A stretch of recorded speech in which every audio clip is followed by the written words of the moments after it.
your next step was to jump on a plane and get straight out to China. Like, how did you learn how to source goods? Like, how did you know what to look for, and what do you look for now when you're sourcing products?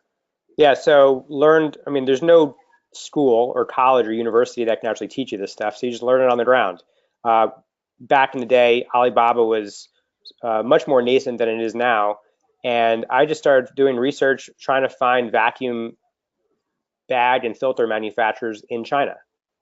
And then I flew out there, met them in person, got drunk with the factory manager, and then started working with our first factory.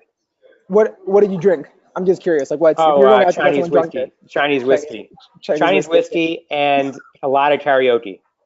What's the quality control on the whiskey out there? I'm just I don't think there's any control. It's interesting. We like brought some Chinese whiskey back to our office. A lot of it, we actually made sure that anyone that's new at the company takes shots of Chinese whiskey. It kind of tastes like tar and rubber simultaneously, and I it's love like it. just enough alcohol where it gets you like out of your brain and more visceral, but it won't Uh, take you over the edge. Like it won't make you like uh, drunkenly walking down the street, not knowing like blackout sessions, it's etc.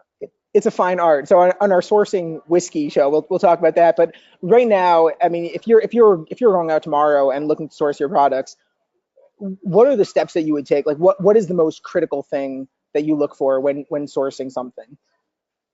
Uh, First and foremost, you need to solve a problem. I always, and in my book, Cheaper, Easier, Direct, that's where I start. You want to make sure that you're solving problems and scratching other people's itch, whether it's your own itch or someone else's itch. So Right. initially, my itch was like, how do I get better prices on vacuum filters? How do I make them washable and reusable?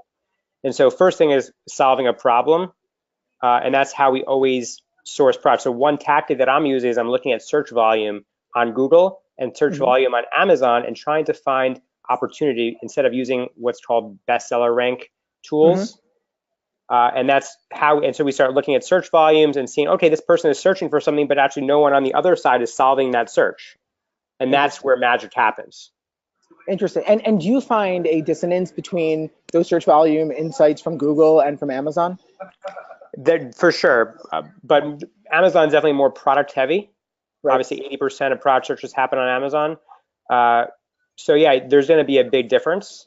And if you can actually capitalize on search volume, right, and it's kind of like arbing that, right? You Right. find volume, and then you find where there's a discrepancy or a delta, and solve for that delta.